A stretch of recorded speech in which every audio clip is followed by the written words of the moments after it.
Hello hunters, and welcome back to Super Fan Natural. Power. In many situations, it's what determines who gets what they want. Whoever has the most raw power, well, they get to call the shots. In Supernatural, the top of the power scale is occupied by beings such as God and the embodiment of death itself. Then below that, there's the oldest creations like archangels and leviathans. Then you've got all manner of creatures that hunters hunt. Then, below all of that, there are humans with their weak bodies and lack of cool magic abilities. Yes, unfortunately mortal beings sit near or even at the bottom of the might metric. However, while humans may start off fairly powerless, they don't have to stay that way. After all, this is a world of magic and mysticism, and even if you can't personally do magic yourself, others already have, leaving the world littered with enchanted items that can make a person wildly powerful with little to no effort. Now, there are a lot of magical objects that grant a wide variety of benefits. So, in this video, I'll go over the items that I believe confer the most power to their user. Now, originally, I planned on ranking these objects, but I quickly realized that that'd be a little tricky since power comes in a variety of forms that can't necessarily be ranked objectively. So instead, I'm just going to sort them into groups, and their placement won't necessarily matter unless I specifically say otherwise. For our first entries, we're going to focus on a couple of objects that can give you a lot of power, just not necessarily in a direct manner. See, in the world of Supernatural, knowledge is power, arguably more so than the real world, because with the right supernatural secrets, a regular punk can reshape the entire universe. So, while these first two entries won't turn you into Superman just by touching them, they do carry information that can make you extremely dangerous. First, let's talk about spellbooks. In Supernatural, one way for weak people to nab themselves some real power is through the use of magic and spellcasting. I bring this up every time I talk about witchcraft in Supernatural, but truly there's no better example of its potential than the time a trio of literal teenagers found a real spellbook and learned a body-swapping spell. What I'm trying to say is, with the right know-how, an average Joe can end up bending the rules of reality in all sorts of wacky ways. But how do you get that kind of knowledge? Well, if you want the real juicy deets, then you gotta get a hold of a little tome known as the Book of the Damned. This old-ass grimoire was written by a nun/witch named Agnes under extremely mysterious circumstances.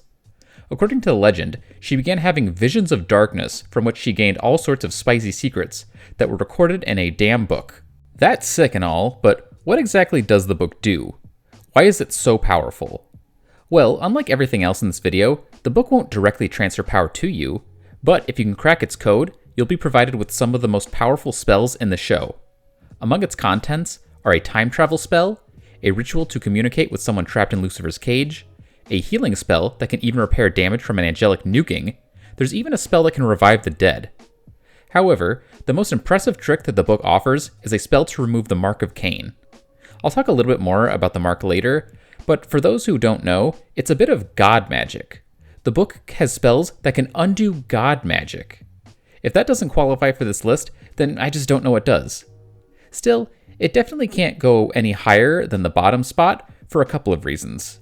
This sucker is one of the hardest entries on this list to use. Not only do you have to crack its incredibly complicated code just to read it, it also doesn't seem to be a starter spell book. Like, you need to have a little bit of knowledge and experience in order to cast its spells. Still, if you can crack its code and recite its rites, the Book of the Damned can make you one tough hombre. For the next entry, we're sticking with the whole knowledge is power theme, as we cover another object that can make you more smarter and more stronger by reading. However, instead of looking to the mad doodles of an insane nun witch, we're now going to see what you can get by checking out the words of God. Now, I'm not talking about the literal spoken words. No, the words I'm talking about are a trio of stone tablets that contain instructions from the big man on how to deal with supernatural threats to humanity. Each tablet covers a specific topic. One's about angels, another is about demons, and the last one is about the first beast that God created, the leviathans. As you might expect from instruction manuals dictated by the Lord, these puppies contain a lot of useful information. And believe me when I say, they aren't your run-of-the-mill cheat sheets. Within these bricks, God gave instructions on how to do things like seal the gates of hell forever, boot all the angels out of heaven, open rifts into other universes, and more. So yeah, reading these things can confer a lot of power. However, while we can debate about whether the words or the Book of the Damned contain more powerful information, There is something about the tablets that puts them above the book. See, on 2 occasions, we saw that it's possible to draw power directly from the tablets themselves. Firstly, the angel Metatron was somehow able to connect the angel tablet to his typewriter in such a way that supercharged his angel abilities and allowed him to overcome weaknesses like Holy Fire and Enochian warding. Later, the prophet Donatello, quote, absorbed too much power from reading the demon tablet, which not only scrambled his brains, but also imbued him with the ability to cast deadly spells with just words. Now, admittedly, both of those situations are a bit weird because they involve the only people who could actually read the words. Yeah, the biggest downside to the tablets is that the knowledge and power they contain is locked behind an uncrackable code, which can only be deciphered if you are A, a prophet, or B, the angel who wrote the words in the first place.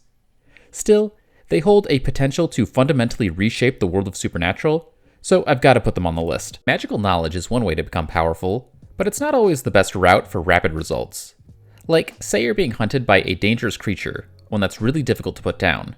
Sure, the book or the words might have instructions for powerful spells or weapons, but who's to say you'll have the time or ability to find that specific information? Luckily, the world of Supernatural has several mystical weapons that can make you strong in one specific way. See, these next entries can't necessarily be used to travel the multiverse or revive the dead, but they can give you the ability to unrevive a wide variety of life. They can kill a bunch of things. These weapons make you powerful because they give you the ability to take out creatures that are much stronger and hardier than humans. Obviously, there's no better magic murder machine to start with than the Colt. The Colt is an enchanted revolver made by real-life inventor Samuel Colt back in 1835. We don't know how it was made exactly, but however it happened, the Colt was given the ability to destroy most creatures that the average hunter would hunt. Many hunters believe that the Colt can actually kill anything, but we eventually learn that that isn't the case. According to Lucifer, there are, quote, 5 things in all of creation that the gun can't kill, with Lucy himself being the only confirmed member of the Colt Can't Kill Club.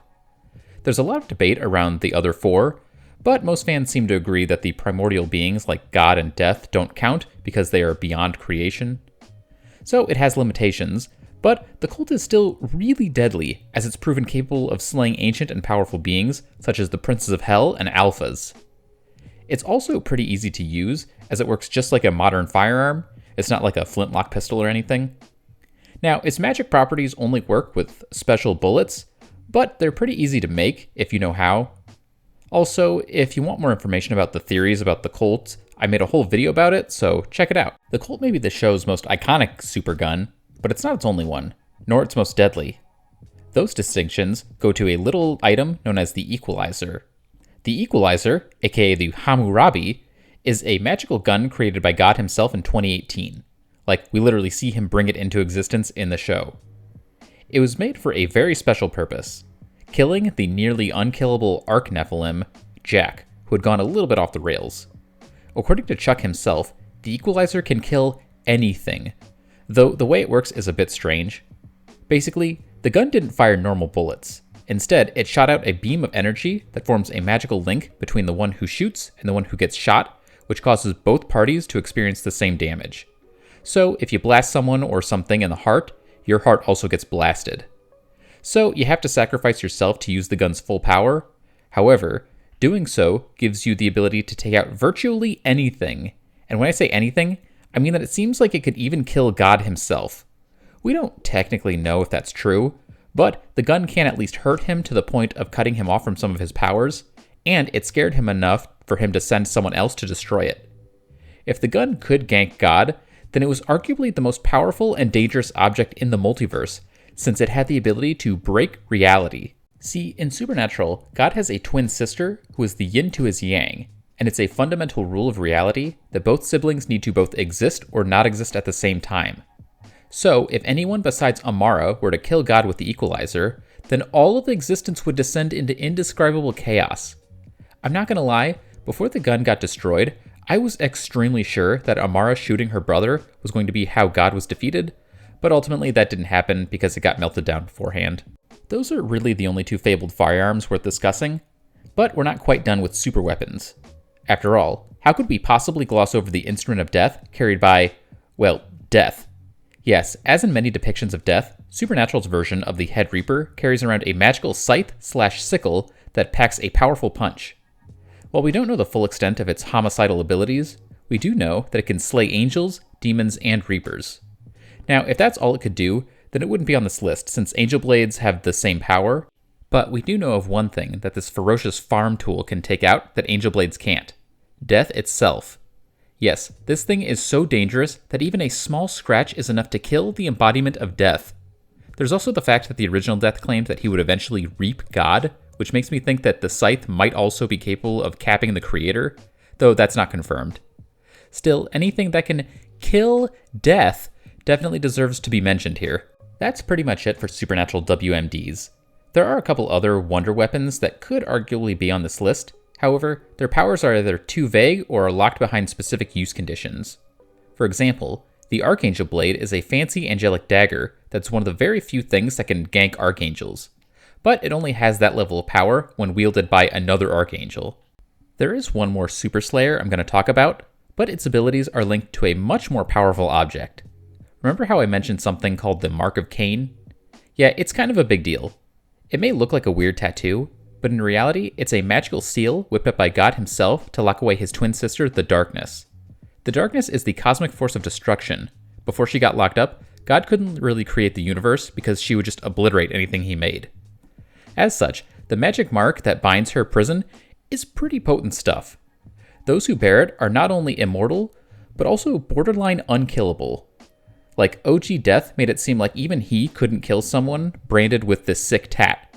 And again, he supposedly could reap God. Now, if a regular mortal human gets a fatal injury while bearing the mark, then they will go down for a bit. However, unless the thing gets removed, then they'll eventually come back as a seemingly indestructible demon with a bunch of cool demon powers. That's already pretty sweet. But wait, there's more. The mark comes with a special accessory known as the First Blade, so named because it's allegedly the actual first bladed weapon ever made, at least by humans. This nifty little short sword / long dagger was crafted out of a jawbone of an animal, handmade by the mark's namesake, Cain, who then used it to murk his brother Abel. During his time with the mark and the blade, Cain somehow created a link between the two, making it so that when both are in the hands of the same person, the blade gains incredible murderous powers. We don't know exactly how deadly it is, but it's implied to be on par with something like the Colt, and some fans have gone as far as to speculate that since the blade is powered by the mark, and the mark is linked to the Darkness, and the Darkness has the power to kill God, then maybe the blade can do the same?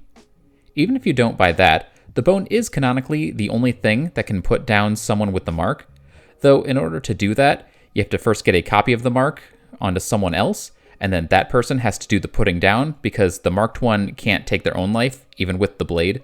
Besides that, there's only a couple of ways to counter the mark's power.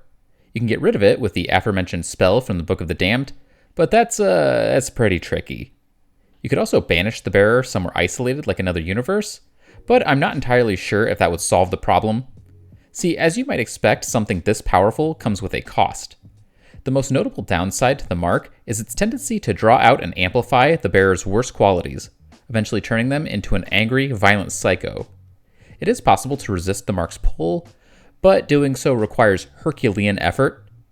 Based on what we see in the show, I'm not entirely certain that dropping off a marked one in an empty universe would work, since I think it's definitely possible that they'd eventually get so pissed they pull a Majin Buu and just scream so loud they punch a hole in the fabric of reality. So yeah, the mark makes you borderline unstoppable, but prepare for a godlike emotional toll. The mark may be the first curse, but it's not the only one.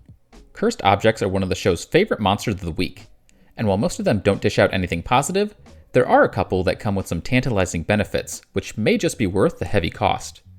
First, we've got the Lucky Rabbit's Foot, a charm that was slapped with a bit of hoodoo, which made it actually lucky. Now, that might sound lame, but I need to stress just how lucky this thing can make you. As long as you have this thing on you, you basically can't lose at, well, anything. You'll win the lottery with a single ticket. You'll win fights without even trying. You'll win prizes you didn't even know existed. Basically, you just win. We only see this on a small scale, but considering how luck is a force that can help you win a fight against God, I'm fairly certain that this rabbit's foot could give someone an edge over cosmic entities. The thing is, if you lose the foot, which seems inevitable, then your luck goes in the complete opposite direction, to the point where everything around you becomes a death trap, and the only known way to even out is to destroy the charm. So, could this thing make you one of the most powerful beings in the universe? Maybe. Is it worth inevitably becoming the most cursed creature in creation? That's for you to decide. If luck isn't what you're looking for, then what about a wish? I'm sure many of us have tossed a coin into a fountain and wished for something. And in most cases, it probably didn't work. Well, if you'd used a coin of Tiamat, then you'd have gotten whatever you asked for, as well as something you didn't. This piece of cursed currency was created in ancient Babylon by followers of the goddess Tiamat, or Tiamat, I'm not really sure how to say it. Anyway, the way it works is pretty simple. You just throw it into a well, make a wish, and that wish comes true. Genuinely, it's that simple. Not only is it easy, it's also pretty potent. Things we saw gifted by the coin include making your crush fall in love with you, the power to turn invisible, superhuman strength and durability, winning the lottery, and bringing a teddy bear to life. Now, you only get one wish, but once the coin is placed, it allows other people to start making wishes. The only way for these wishes to be undone is for the person who placed the coin to remove it. As far as we know, the coin can't be removed or destroyed under any other circumstance. We don't know the exact limit of what the coin can and can't grant, but we know it can give superpowers, and it's heavily suggested that it could kill powerful creatures such as the first demon. I'm pretty sure it can't create or destroy cosmic entities, but I'd be willing to believe that it could make someone as strong as a pagan god with the right wish, which isn't nothing. So what's the downside? Well, you've probably already guessed, this thing grants monkey paw wishes, not Dragon Ball wishes. Every wish comes with some kind of drawback. For example, you wish for a living teddy bear, and you get a perverted drunk locked in a state of existential dread. You wish for the love of that special someone who doesn't even know you exist, and they'll become psychopathically obsessed with you. No matter what you ask for, it'll always come back to bite you in the ass. And if you end up removing the coin, you may get punished further. In the end, this thing can buy you your heart's greatest desire, but it costs a lot more than a single coin. Alright, so we've covered objects that give you powerful knowledge and things that let you kill strong creatures, and cursed objects that give you costly benefits. Those are all great, but is there anything that just gives you straight up power? Something that injects you with superpowers and puts you in the same arena as the heavyweights? Yes, in fact, there are a couple items that can directly give you the powers of the strongest beings in the verse. For example, there are a handful of items that, with just a touch, can imbue you with God's literal power. They're called Hands of God, and while we don't know exactly how many there are, we do know of 3. The Rod of Aaron, the Horn of Joshua, and a piece of the Ark of the Covenant. At some point in the past, God touched each of these objects in such a way that caused them to absorb some of his divine energy. And by simply holding the hand of God, it's possible to suck that dose of divinity into yourself and literally wield the power of capital G. So, that means the hands are hands down the most powerful items in the show, right? Well, maybe. But there are a few limitations that make me doubt it. We've seen all 3 known hands used in the show, and in each case, the wielder only got one single shot before the energy was depleted. Also, while supernatural creatures like angels and demons can use the hands and survive, it seems like cosmic energy is too strong for the bag of strings and pulleys that is the human body, as the one person we saw use it got cursploded.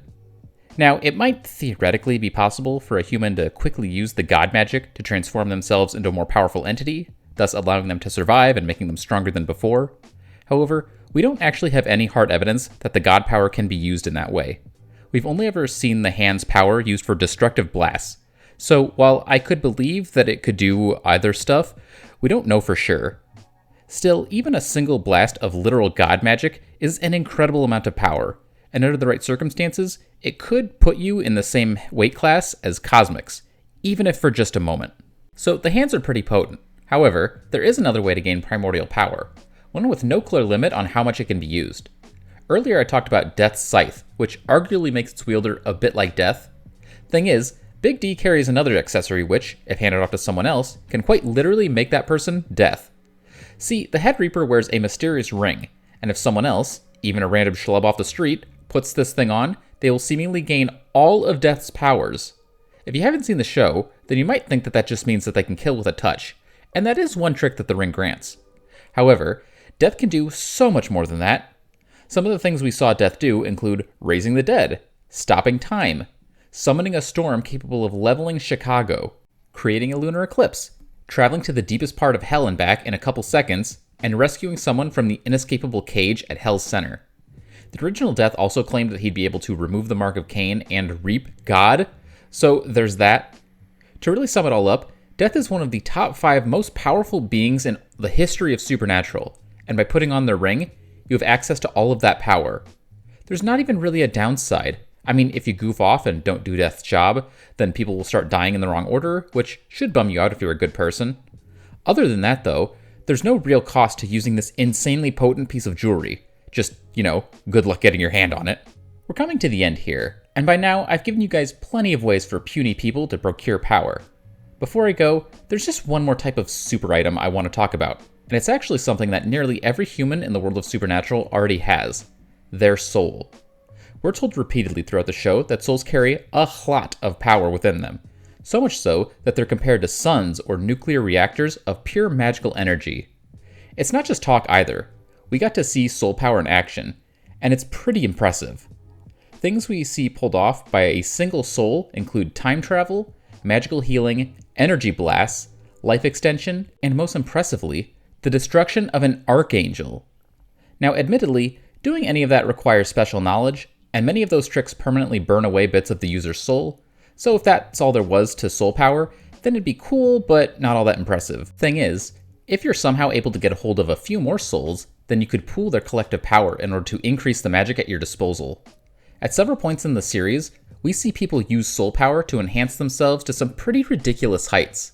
The most notable of these was Castiel absorbing millions of souls from Purgatory and gaining godlike power, allowing him to destroy an archangel with just a snap of his fingers.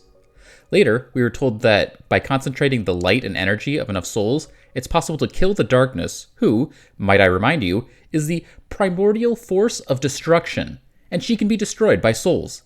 It's also heavily implied that soul magic is what fuels demon deals and allows the demons to grant what are basically wishes.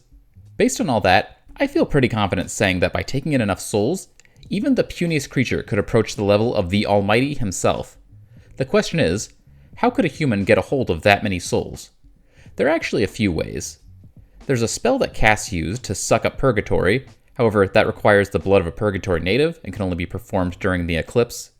Also, there's a chance that you'll take in the Leviathans and they'll end up taking over your body, so probably not the best idea. If you're well versed in witchcraft, you could just make a soul catcher and use it to suck up ghosts. Though, you'd have to raid a ton of haunted places if you dream of god power. Also, if you're already a skilled witch, then it would probably be easier to just learn more powerful spells. Now, there is an object that can be used to suck in souls right into your body. When the first demon, Lilith, began sending other demons to Earth, she needed a way to maintain control of her legions. So, she crafted a magical horn known as Lilith's Crook. This thing's primary purpose was to force naughty demons back to the pit, but the demon Belphegor revealed that it could be used to absorb every hellbound soul, human or demon, in order to gain godlike power. We don't get to see the final result of this, but since it's essentially the same process that created a god CL, I'm inclined to believe it would make someone pretty dangerous. In conclusion, souls are no joke. They're little mini magic nukes, and since most people already have one jammed in their gut, it means that the power for know-nothing chumps to get stronger has quite literally been inside them the whole time. But what do you guys think? Which of these items would you want to get your greasy mitts on? Are there any that I didn't mention that you think should have been included? Maybe the Staff of Moses or the Wishing Pearl? Let me know with a slutty comment. I'll have more for you soon, but for now, carry on.